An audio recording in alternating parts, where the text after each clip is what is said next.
These amazing, handsome, and wonderful faces are back with another edition of the America is Blue podcast, ready to soak up some more of our tears. So I hope you're ready for an open, whiny, crying episode here as we discuss another 2-0 defeat in a London derby to Brentford. And without further ado, without taking up too much time, I'll toss it over to my partner Jay Himmelstein for his first word and the views on the game. I mean, it was a snooze fest. It wasn't fun to watch. I'm immune, Boring. dude. I'm immune. I'm immune. I'm like Superman watching this team. Nothing phases me. I expect them to go out and play like shit. They do play like shit. If they do put out the requisite effort, the results aren't there.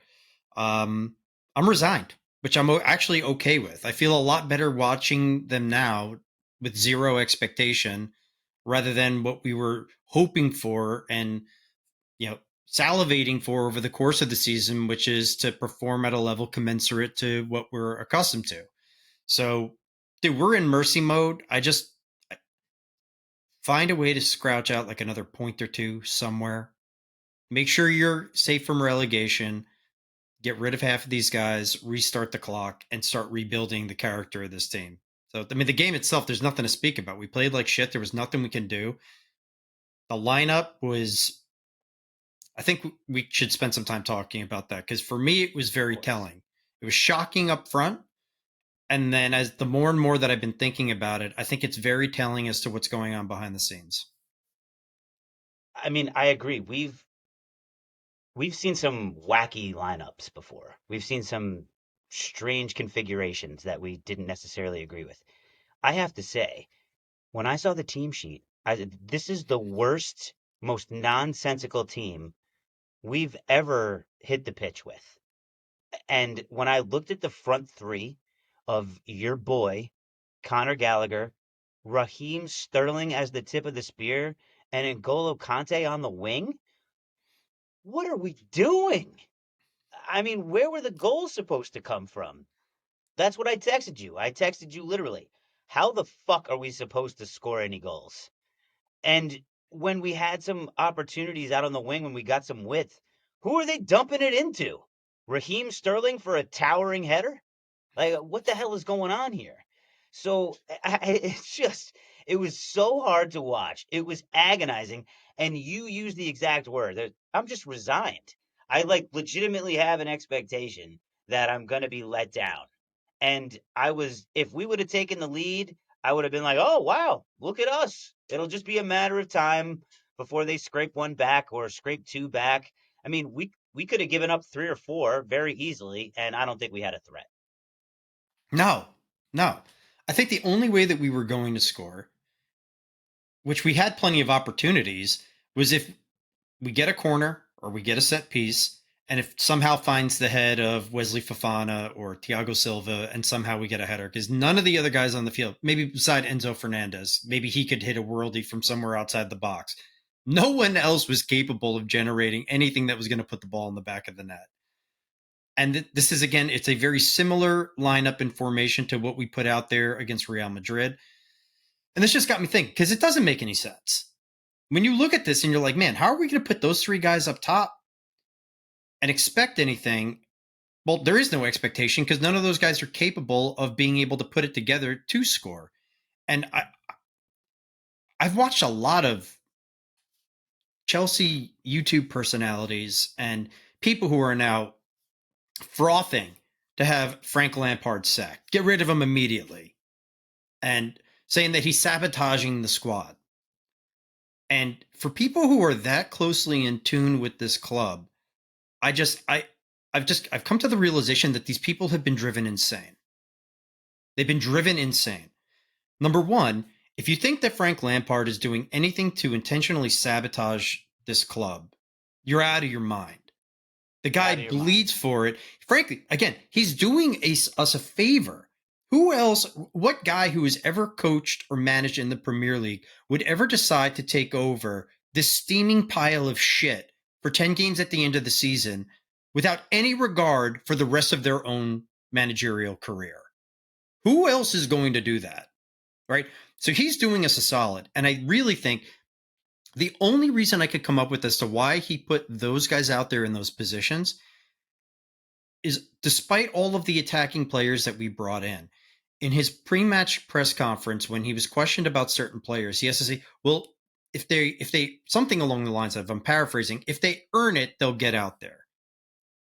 And this just leads me to believe that there are a lot of guys who are getting paid a shit ton of money who are out there at Cobham who just, they're done.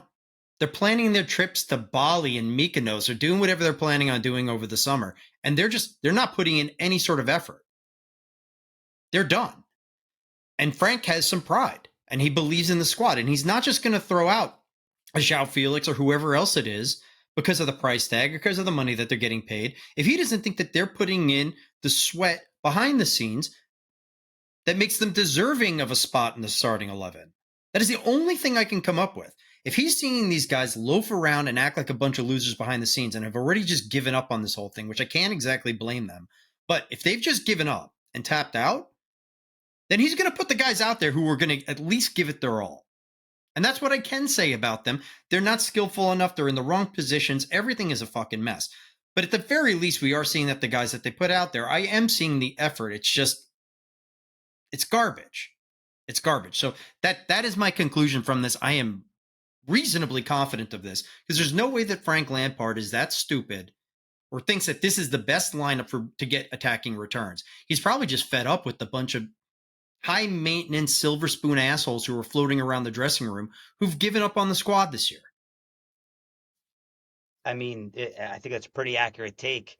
And being, the pride thing, I think is huge. You got to step up and leave it all out on the pitch for the fans because when you're playing at Stamford Bridge, you got to put something out there because they will call you out on it. And agreed. The effort is there. There's just not enough, skill and cohesion within the lineup. I don't think that there's too much of a plan. And anybody who had, ideas that Frank was going to come in here and quote unquote fix it and go on some great run at the end of the season, I think is an unfair and an unrealistic expectation given everything that's happened over the course of the season. And there's going to be a lot of tough conversations that need to be had and a lot of long stares in the mirror. But there's a lot of dead wood. There's going to be a ton of changes, which are without a doubt warranted, and we're going to have a new season to look forward to. I just think, you know, the mercy mode statement is also very relevant because from a Chelsea fandom perspective, I just want to jump, off the tallest building I possibly can and stab myself on the way down because I can't die fast enough. Like, so, I mean, let's try to keep things in perspective. Obviously, we feel like the sky is falling because, from our past experience, it is. This isn't the type of club where you see these sort of performances, certainly not consecutively, and then the prolonged nature of which we are seeing this. That's what makes it so agonizing because we're getting back on here and just have nothing positive to really talk about or hold on to. The only thing that's keeping me going is that this is eventually going to end. Yeah, and I mean, I guess the other consolation prize is that if we keep tanking, I mean, we'll have a really strong first round draft pick. So that's good news. Um, you know,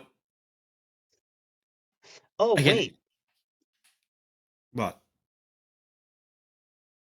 No, I was when you said we'll get a good first round draft. I was like, oh wait, wrong Oh yeah. football. The No, irony but of the NFL draft being on tonight. yeah, you like that? Threw that in there. No, but I anybody mean, who's getting upset or pissed off about what's going on out there, I mean, dude, you've lost the script. The truth is, man, we had Thomas Tuchel in for 6 games. He generated 10 points. We've played another 20 something, I think like 28 games or something along those lines, 25 games since then. We've generated another 29 points. 29. Like, dude, this has been a slop fest for months and months and months. The season was sabotage and hit the iceberg the second that we fired Thomas Tuchel and replaced him with Graham Potter. Then all the tinkering with the lineup, the injuries didn't help. The break for everybody was dealing with that shit. That was the crucial moment when this season just went to complete shit. So everything that's happened since, I mean, we were all hopeful. Like I don't think anybody was taking a dump on Graham Potter immediately because people were hyping him up. But it just got worse and worse and worse and worse. It's continued to get worse. Nothing has made sense. And this is where we're at. Dude, we just literally have to hope, and it looks like it will work out, that we will stay up. We have to try to get in a competent manager who can install a system, have a full off season to work with this team, make a couple of changes as far as the roster is concerned, right? Drop a lot of dead wood, add on a couple of crucial pieces, and come back and learn how to compete. But other than Yeah, that, I I mean, mean, dude, there's not much to talk about in these remaining weeks. We have to try to find points. Hopefully, I'm targeting what the Bournemouth and the Forest game.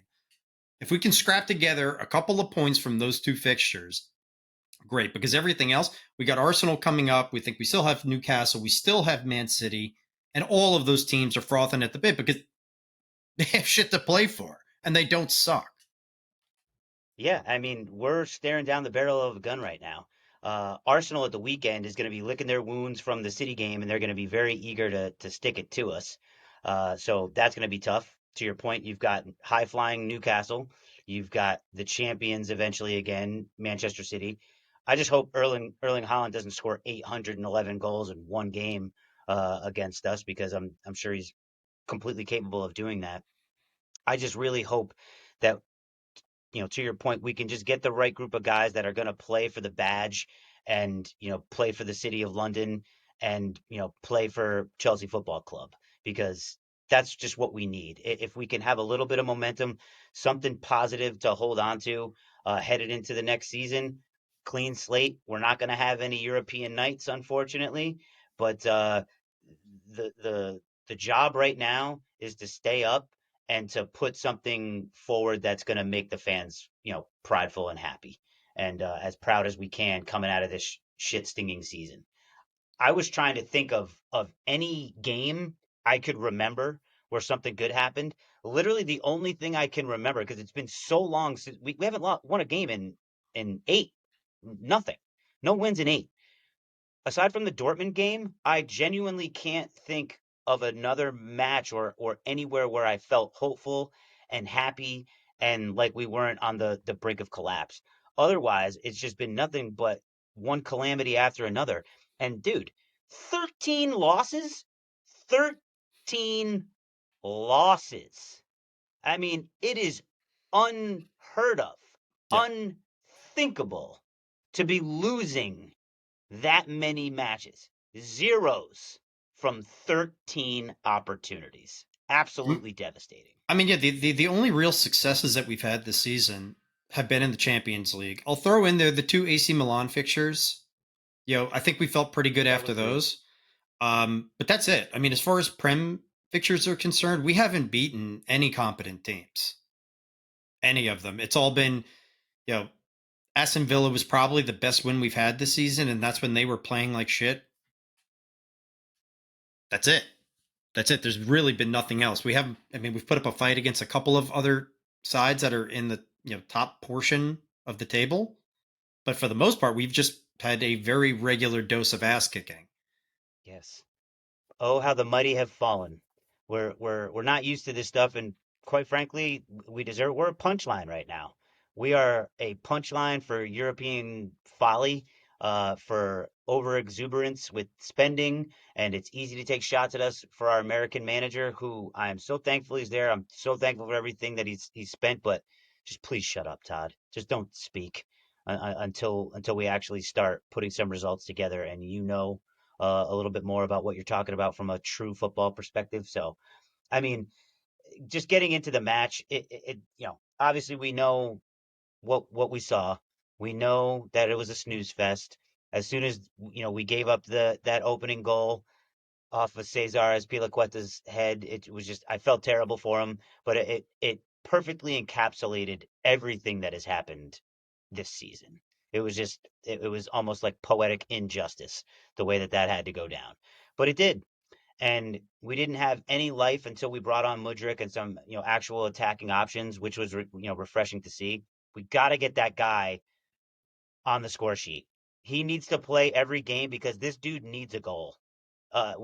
Everybody needs a goal. Enzo needs to open his account. And granted, we don't expect that from him, as much in the midfield, but these guys that need to see the ball hit the back of the net, they need to be playing because Mudrik's not going anywhere, and we need to see.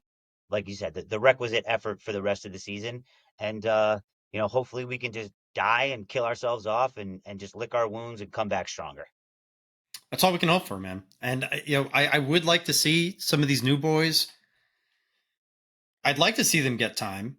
And again, it goes back to what I mentioned earlier. The only reason that I can possibly come up with as to why Frank isn't putting some of these guys out here is because there are other attitude issues or things that are going on behind the scenes.